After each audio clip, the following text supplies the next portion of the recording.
Una pizca de creatividad y otra de investigación.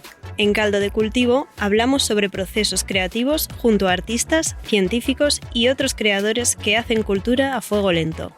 Sumérgete en estas conversaciones que celebran las dudas, las epifanías y los espacios invisibles de la cultura. Conduce Joaquín Jiménez Salvador.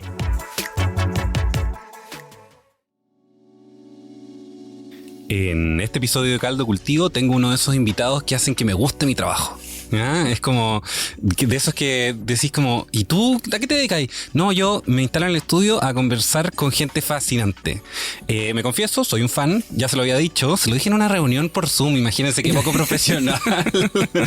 Pero, ¿cómo no? Si es que estoy con Gonzalo Golpe, quien yo considero un referente mundial del mundo de la edición, el fotolibro y la narrativa fotográfica. ¿Cómo estás, Gonzalo? Muy bien, muchas gracias.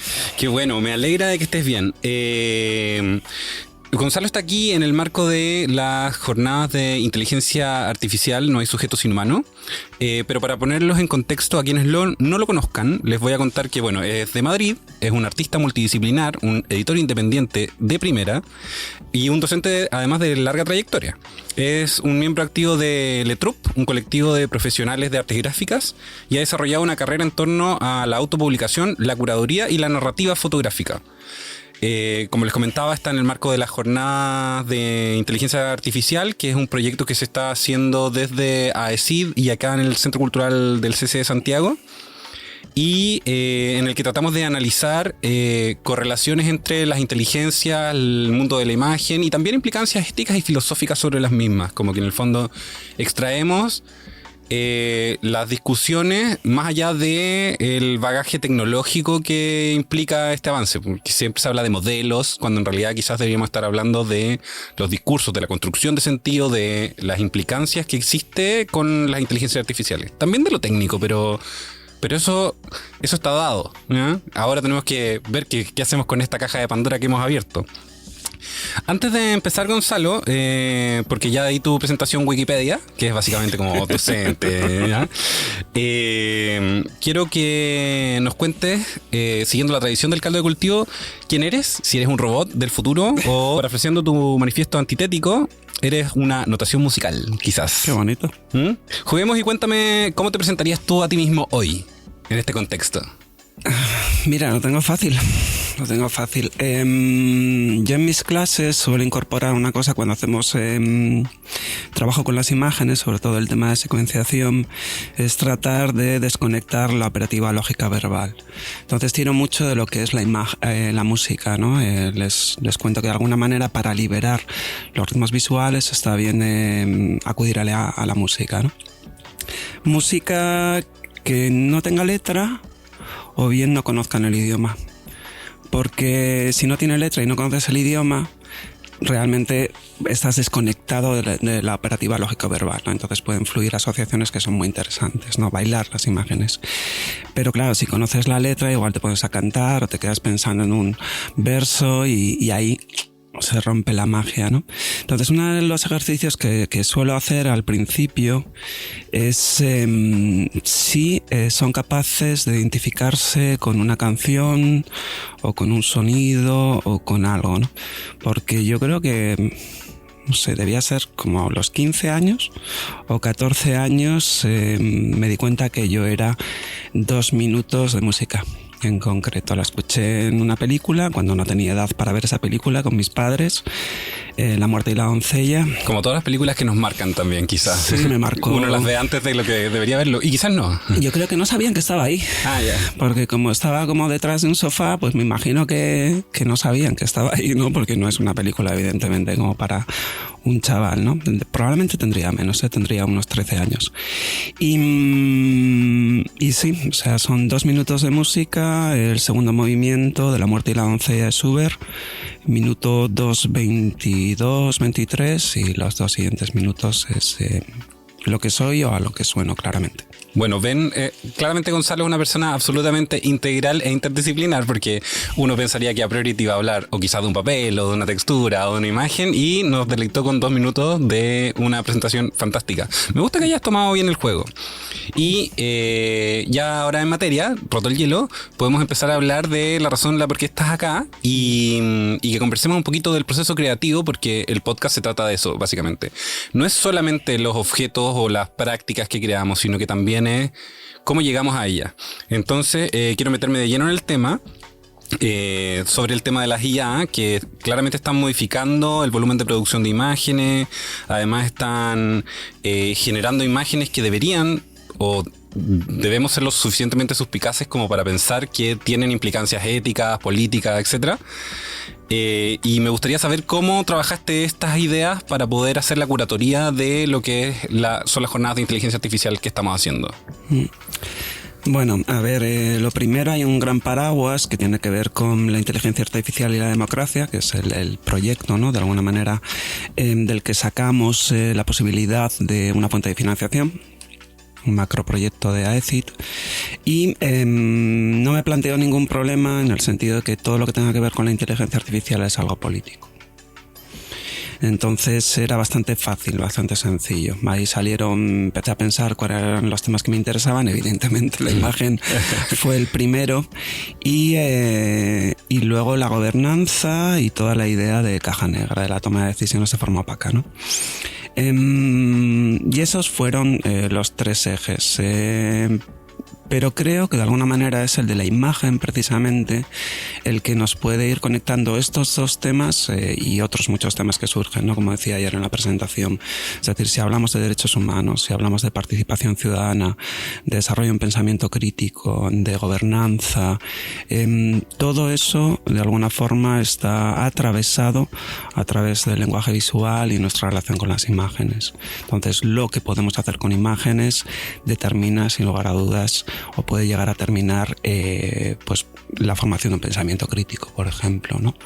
O la formación de lo que tú consideras una identidad, o con qué te reflejas, con qué te vas representado, o qué se te opone a nivel visual, con lo cual la imagen es...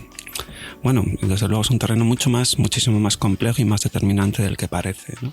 Qué interesante, porque igual como comisario armaste una propuesta que tiene varios aspectos del tema de las inteligencias, pero sin embargo igual todo parece confluir en la imagen, como que tiene una correlación bien orgánica. Está por un lado como invitada Andrea Soto Calderón, pero también tuvimos la charla de Felipe ayer que fue como muy técnica.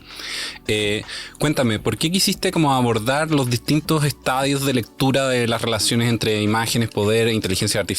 Como ¿por qué solo técnico y no, o sea, por qué técnico, creativo y filosófico y no solamente una de las áreas, por ejemplo? A ver, estábamos limitados a nivel de presupuesto, claro. Si no hubiese habido muchísima gente ahí, por ejemplo, meter a alguien experto en teología. Claro. O sea, el proceso creativo fue más elegir como claro. con qué nos quedamos. O sea, a ver, mi primera elección, yo tenía clara que había una elección clara, que era y manifiesta, que debía contar con alguien desde el mundo de la ciencia que trabajase directamente en inteligencia artificial generativa, que nos explicase en un primer momento qué es la inteligencia artificial o qué son las inteligencias artificiales, centrar en la generativa y centrar en los modelos de generación de imágenes, ¿no? Necesitaba eso desde el punto de vista pedagógico. Pero luego, yo soy fan total y absoluto de Andrea Soto Calderón.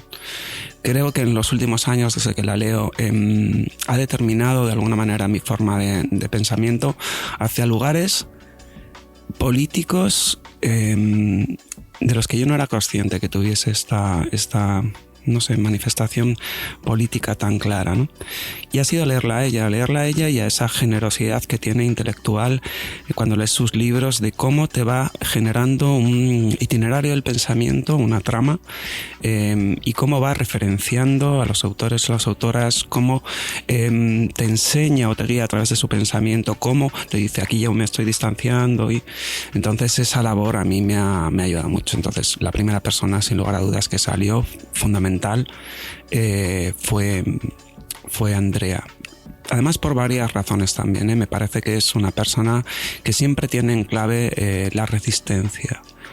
La resistencia de lo que no tiene imagen, la resistencia de aquello de lo que no se habla, la resistencia de aquello de que no está representado. Entonces, la resistencia al deseo, la resistencia al cuerpo. Entonces, me parece un efecto extremadamente positivo que Andrea pueda llegar a cuanta más gente mejor. A mí me ha sentado muy bien, Andrea. Igual queda en evidente que existe como una visión crítica respecto a los procesos de integración de las inteligencias artificiales, que es algo que se agradece, sobre todo como en el fondo una persona conectada que trabaja con muchos autores, para que se pueda como esparcir la idea de que tenemos que no solamente abrazarla, si bien los avances tecnológicos siempre son emocionantes, tenemos que tener una perspectiva sobre el tema. Entonces, como dentro de los procesos creativos de comisariar la jornada y también de tus propios trabajos creativos, ¿cuál es tu postura actual respecto al tema de las IA? ¿Cómo estás enfrentando los procesos de participación de las inteligencias artificiales en procesos creativos? ¿Cuál es tu lectura hoy, por hoy? Bueno, se me ha olvidado, un inciso. Adelante, por favor. La tercera opción, que era Julián Barón. Julián Barón para mí era fundamental también porque necesitaba marcar una cosa, y es que de estas imágenes sintéticas, sintográficas, como las queramos llamar, prontografías, como queramos llamarlas, no es lo mismo una imagen sintética con una apariencia, una estética de un cuadro, que de una fotografía. Entonces quería alguien que viniese desde la fotografía para decirnos, mira, los regímenes visuales en términos de imagen han existido siempre, pero en términos de fotografía, claro, meten un ingrediente diferente, y es que ya de por sí pensamos que aquello es real. Claro. Y me parecía muy importante marcar esto. Es decir, cada vez que llamamos, yo me posiciono en esto claramente. Para mí no son fotografías. Me encanta que haya salido esta definición desde el principio. Sabemos al tiro en qué terreno estamos jugando. Sí, para mí no son fotografías, como no son cuadros ni pinturas. Tienen el mismo origen, todos son lo mismo, todas esas imágenes son lo mismo. Y bueno, me parece muy importante de alguna manera marcar o hacer un esfuerzo de pensando que no son fotografías, de autocorregirme. Entonces, en todo momento, sí digo la palabra fotografía. Hablando de una de estas imágenes, enseguida me corrijo y digo, no es una fotografía, es una imagen sintética, es una sintografía, ¿no? Porque me parece importante lanzar, ¿no?, esa línea como de separación, ¿no? ¿Y por qué las consideras no una fotografía? Es una pregunta que está absolutamente fuera de pauta, pero ¿cómo no la íbamos a hacer? Es que no tienen referente, no están indexadas, es decir, no hay nada detrás de esta cámara, más allá de consideraciones en relación con cómo funciona la luz o cómo funciona el tiempo, claro, con este tipo de imágenes, ¿no? Que ya es alguna discusión que ya heredamos con las fotografías digitales, ¿no?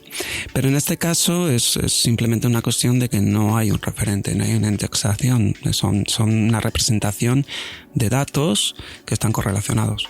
Claro, o sea, en el fondo su ontología te lleva a como ponerla en otra categoría. Claro, claramente. Bueno, llévense esa pildorita porque en el fondo va a estar difícil encontrar esta cuña así tan clarita, ¿ya? Bueno, y por lo mismo, retomo la pregunta porque terminamos hablando de eso a propósito de la participación de Julián. ¿Cuál es tu postura respecto a involucrar a las IAs dentro de los procesos creativos, para ti no llamados fotográficos, pero en el fondo como editor, que tienes que en el fondo trabajar con esos textos también? A ver, para mí, para empezar, yo definiría que es una herramienta. Claro. Entonces, somos del mismo equipo. Sí, como herramienta, no tengo un conflicto con la autoría, no tengo ningún conflicto de este tipo, ¿no? Es una herramienta más que yo utilizo. Ahora, este tipo de herramienta, como puede ser una cámara también digital, ojo, o cualquier cosa que tenga baterías o materiales que vengan de una producción extractivista, hay que ser consciente de que están viciados. En el fondo te refieres a un sesgo de programación, de inteligencia. No, me refiero a que tú utilizando esa tecnología te estás manchando. Ahora lo explico. Vale, sí, por favor. Lo que pasa es que yo no tengo un problema con la mancha. Es decir, creo que es importante, para mantener de alguna manera una ética viva, creo que es importante ser consciente de que te mueves entre grises. A mí no me gustaría pensar que estoy en el lado de la oscuridad o en el lado de la luz, ¿no? O O sea, te mueves entre grises todo el tiempo. Entonces, a mí cuando empecé a utilizar esta tecnología, en un primer momento no sabía todo lo que sé ahora. En un primer momento me sentí emocionado, curioso, excitado, mareado, desnortado. Bueno, perdón, desnortado, ¿no? Que estoy en el sur del sur y es absolutamente, perdón, políticamente incorrecto, sin rumbo. No, pero me gusta autocorregirme, ¿no? Porque al final, claro, vengo de una educación y esa educación pues pone palabras en ti, ¿no? En tu programación de base. Y que es lo mismo que ocurre con la construcción de imagen a través de inteligencia artificial. Pues hay un background que genera cosas que quizás deberían ser corregidas o revisadas, por lo menos. Sin duda. Lo que pasa es que cuando estamos hablando en términos de imagen y estamos hablando en términos de imagen en fotografía o en el mundo de la cultura o en el mundo del arte, lo primero que sale es el robo a los derechos de autor. Claro. O la conciencia de autoría o todo este saque y claro. A mí lo que me gustaría es que pensásemos que eso realmente, y que me perdonen, es un tema absolutamente menor. ¿Por qué es un tema menor? Yo que trabajo en el mundo del arte y en la cultura, porque yo trabajo en la fotografía, entonces cuando se trabaja desde la fotografía, desde mi punto de vista, al trabajar con referentes siempre tenemos obligaciones éticas que no tienen otros o que no tienen otras. Entonces, igual que hay una serie de códigos deontológicos en el mundo del fotoperiodismo, en el mundo de lo documental, claro, deberían existir en cualquiera que utilice cámaras desde un punto de vista artístico, creativo, ¿no? Y trabaje con referentes que son o estuvieron vivos. Me da igual si trabajas con el archivo o si trabajas con imágenes pues, en tiempo presente, ¿no? Debe haber un respeto a las personas y debe haber un respeto a pues eso, la noción de, por ejemplo, anonimato, los derechos a la intimidad. Entonces todos estos derechos fundamentales, para mí en una discusión que tenga que ver con la fotografía vienen antes. Entonces me voy a poner yo a discutir o a alarmarme por el robo sistemático y el no respeto a los derechos de autor, pues es unas cosas que me puede preocupar, pero me preocupa mucho más que se roben pues imágenes con un uso pues por ejemplo de control o de ciberseguridad. Es decir, si yo a través de la fotografía y una inteligencia artificial que me permite una capacidad de procesamiento de datos y de computación, puedo geolocalizar en tiempo real, porque tengo la ciudad llena de cámaras, a los miembros de una etnia en tiempo real.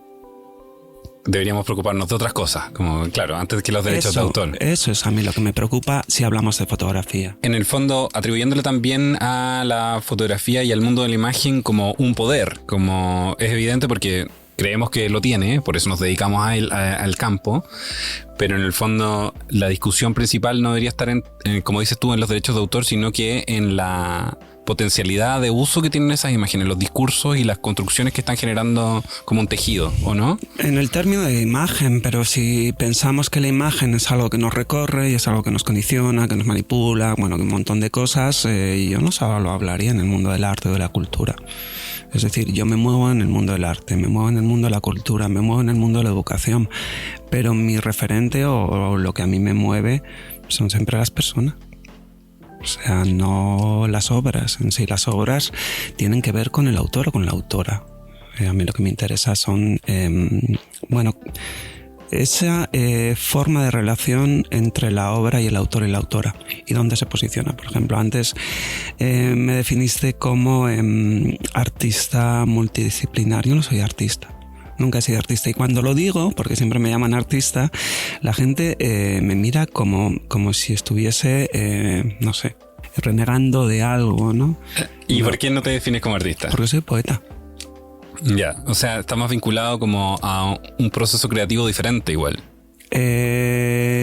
Creativo, sin duda creativo, porque la raíz etimológica de poesía claro. Es esa, ¿no? Creación. Pero sí, creativo, pero un proceso creativo que se puede dar cocinando o si vives con compañeros en un piso intentando resolver cómo les vas a dar de comer a ellos o a ellas con las 4 cosas que tenéis en la nevera. Una mujer con 3 hijos y que trabaja es el sumum de la creatividad para mí. No es un tipo en Silicon Valley en bañador y con chancletas dando a una pelotita. ¿no? Entonces, para mí, la creatividad efectivamente es algo consustancial, ¿no?, a la vida humana y que no se manifiesta, o la forma más importante no es la manifestación a través de el arte o la cultura, ¿no? Eso por un lado. Y por el otro lado, sí soy multidisciplinar, porque es que la poesía, precisamente como estoy diciendo, es de por sí multidisciplinar, ¿no? Entonces, mi dimensión creo que es una dimensión humanista, siempre. Y humanista no con el ser humano en el centro, ¿no? Sino más bien como parte integrante de un todo y del que a menudo se olvida y bueno, este es un poco mi posicionamiento. Me gusta que me hables de cómo se tiene que integrar el humano dentro de un todo. Me gusta también que hayas puesto ejemplos prácticos respecto a como cuál es esta relación de sociedad, como lo de la convivencia, por ejemplo. Me gustaría saber cómo crees que van a impactar, a raíz de la curatoría y también de lo que hemos ido conversando en la jornada, la presencia de estos sistemas automatizados que parecieran o que tienen este simulacro de la interacción humana. ¿Crees que en una visión absolutamente de optimista informado, podemos estar yéndonos a estrellar con el Titanic, o en el fondo quizás también podemos encontrar una otredad única con una inteligencia entre comillas, que es algo que todavía, un concepto que todavía deberíamos discutir, como es una inteligencia? A ver, es una otredad, también una pregunta que podría hacerse. Desde luego es una otredad. Claro, sí, una otredad es, pero en el fondo como habría que expandir el concepto para que no nos resultara raro pensarlo como una otredad.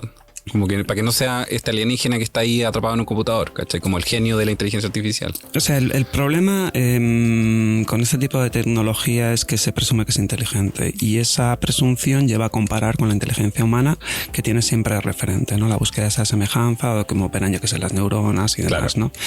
Pero no deja de ser una tecnología, no deja de ser una herramienta al servicio muy claro de tres ejes. Un primer eje son las corporaciones. Claro, con intereses, con comerciales. Luego las instituciones y luego los gobiernos, los estados. Entonces, cuando uno presume que la utilización o el posicionamiento que va a tener frente a la inteligencia artificial es libre, creo que está presumiendo muchísimo. Ni empezó siendo libre, claro, ni va a ser libre. Entonces, lo que sí puede ser es resistente, que no, para mí, yo no me considero optimista. Ahora, me gusta pelear. Igual quiero aclarar que quizás hay una brecha cultural ahí. Optimista informado es una frase para decir pesimista de Juan Carlos Bodoque de 30 minutos. Es un chiste así como para local. Vale. Pero porque claro, parece que en el fondo esto es una caja de Pandora más fuerte de lo que se imaginó en algún minuto. Como... Es tremendo. En cualquier caso, tampoco soy pesimista. Ah, ya, me encanta. Grises, dijiste. Sí, soy peleador, es decir, me van a tener que tumbar muchísimas veces para que no siga de alguna manera pensando que hay una salida. Entonces es como Steve McQueen, ¿no? En la gran evasión con la pelotita. Yeah. Llegará un momento en el que pueda salir, igual me voy a volver a atrapar, pero voy a volver a intentarlo. Es que si no, ¿cómo podría un humanista despertarse por la mañana? Pero ¿a qué te refieres con salir exactamente? ¿Como desvincularte de los procesos? ¿Reencontrarte con los encuentros humanos? Como... No, conseguir encontrar un hueco en el que la inteligencia artificial no me avasalle ni avasalle a la gente. Y cuando digo avasallar, digo pasar por encima, pero también convertir en vasallo. Claro, como en el fondo aplanar los procesos de pensamiento activo porque uno se entrega a la facilidad de eso, quizá. ¿Eso también es una posibilidad? ¿O sí, y el secuestro del mundo imaginario del que habla Andrea? Sin duda, ahí, por ejemplo, hay una forma alternativa de encontrar una salida o un modo de resistencia, ¿no? Un manual de terrorismo ilustrado. De alguna manera, pero tenemos que entender que este sistema es un sistema que juega una doble cara. O sea, por un lado parece abstracto, ¿vale? Es decir, ocurre en la nube Internet es como una especie como de, sí, vemos los cables de entelequia, y tal, es un genio invisible. Claro, es que la tecnología juega no la tecnología, lo que están detrás de esta tecnología juegan con esta abstracción. Pero es como una especie como de imagen bipolar. Por un lado tienes esa abstracción, ¿no?, de que todo opera en la nube, y por el otro lado es la extracción. Es decir, para que esto opere estamos, es probablemente, todavía hay pocos estudios, pero probablemente sea uno de los grandes riesgos climáticos hoy en día, encima en la época en la que estamos viviendo, y de consumo sin ningún tipo además de responsabilidad, porque no se hacen responsables de nada, es la inteligencia artificial. Veo que entonces los procesos creativos de curatoría de las jornadas han tenido como consideraciones finalmente humanistas de forma integral. Es que todo lo que hago creo que tiene esa dimensión. Insisto, no como el ser humano como el centro del universo, pero sino como responsable frente a otros y a otras, pero también frente al entorno en el que vive, ¿no? Claro, no es una distribución jerárquica, en el fondo, no es un humanismo jerárquico. No, para nada.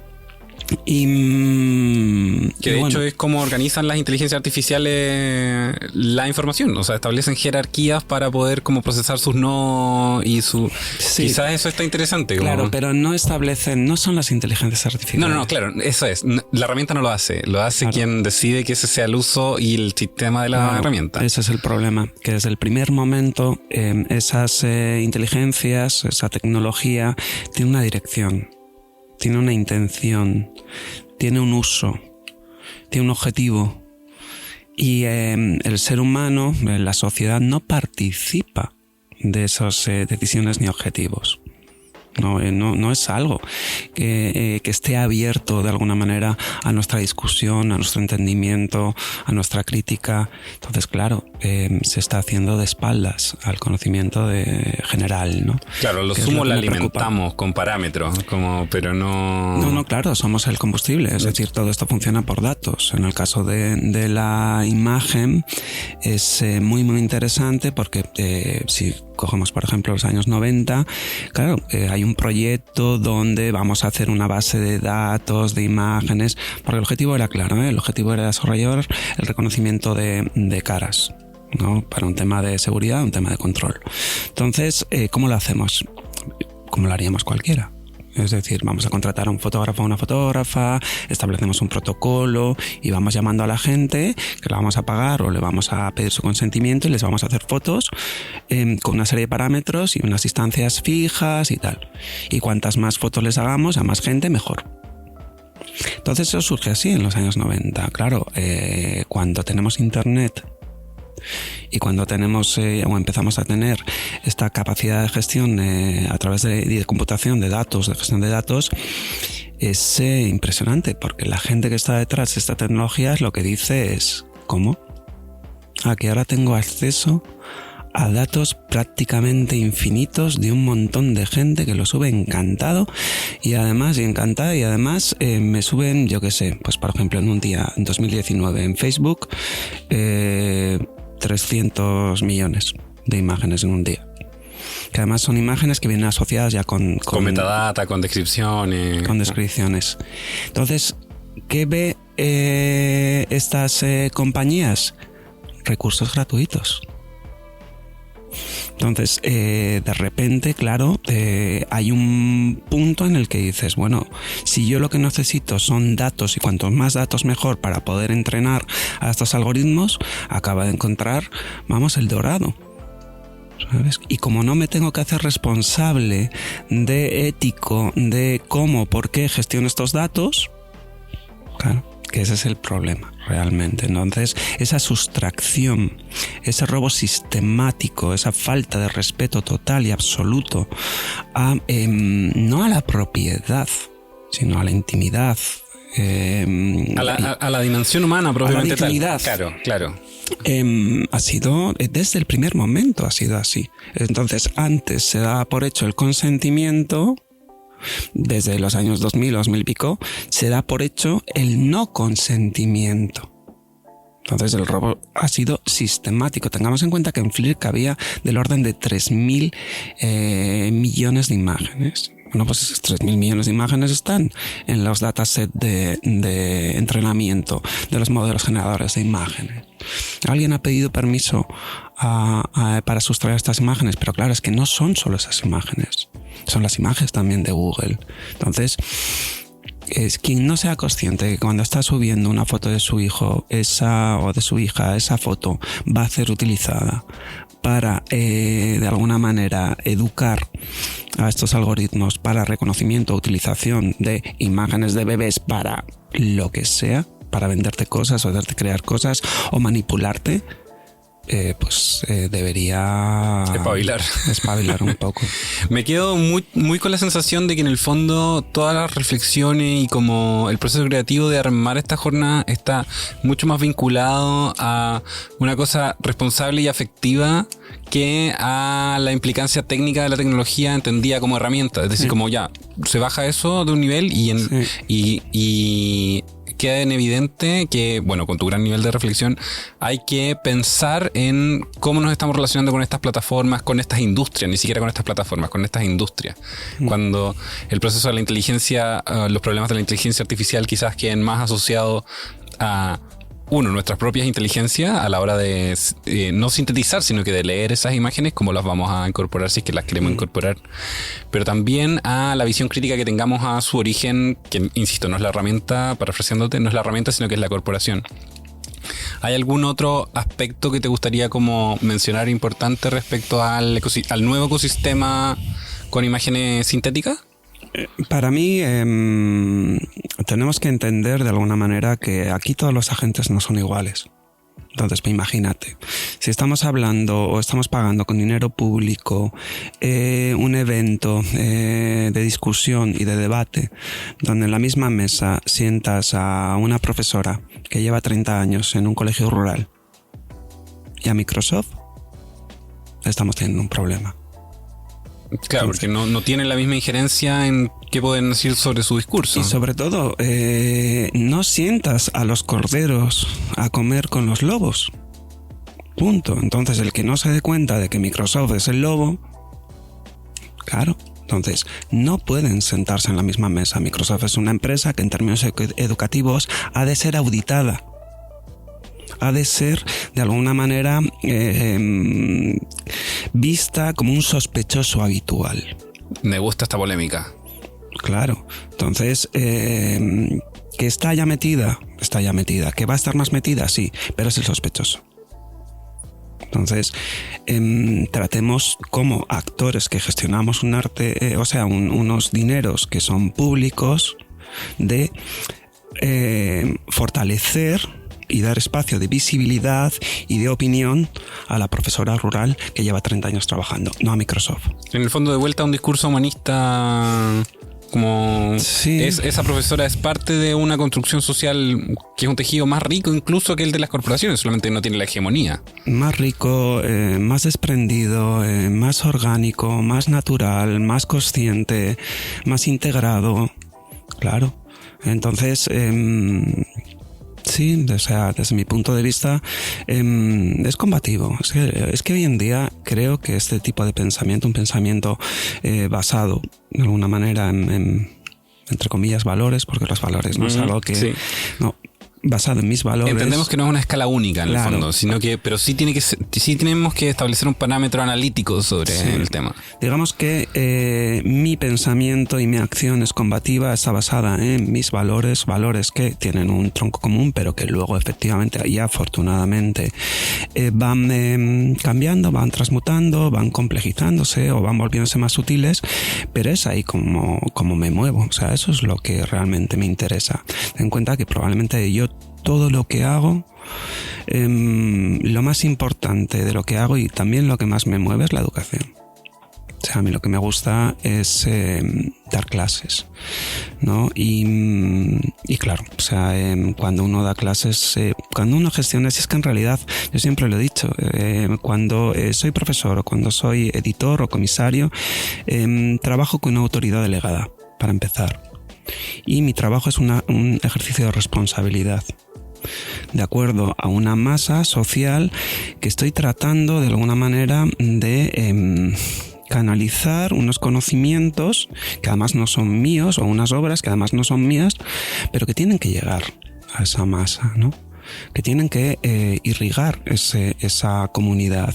Entonces, es lo que yo trabajo, por eso soy independiente, por eso para bien y para mal. Claro, para mi fragilidad económica, para efectivamente, en términos económicos, para mal, ¿no? En términos de autonomía y de libertad y de poder hacer estas cosas para bien. Entonces, cualquier persona que me llama debería saber, yo creo que mis intereses van a ser defender siempre ese espacio de libertad y autonomía del autor o de la autora, si es que estoy trabajando en un libro, una exposición, o de las personas asistentes a la clase, ¿no?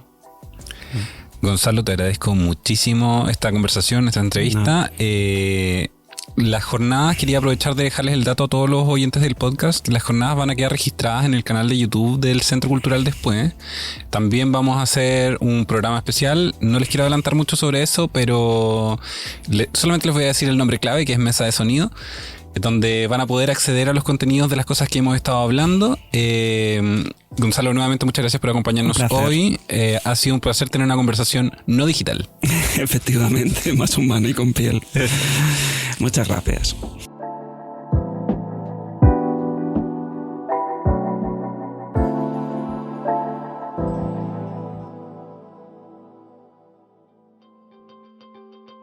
Esta producción sonora fue realizada en los estudios de Radio Inventada del Centro Cultural de España en Santiago. Las opiniones vertidas en este programa son de exclusiva responsabilidad de quienes las emiten y no representan necesariamente el pensamiento de Radio Inventada o el Centro Cultural de España en Santiago. Editor general de Radio Inventada, Joaquín Jiménez Salvador. Postproductor, Fabián Flores Corbalán. Todos los derechos reservados.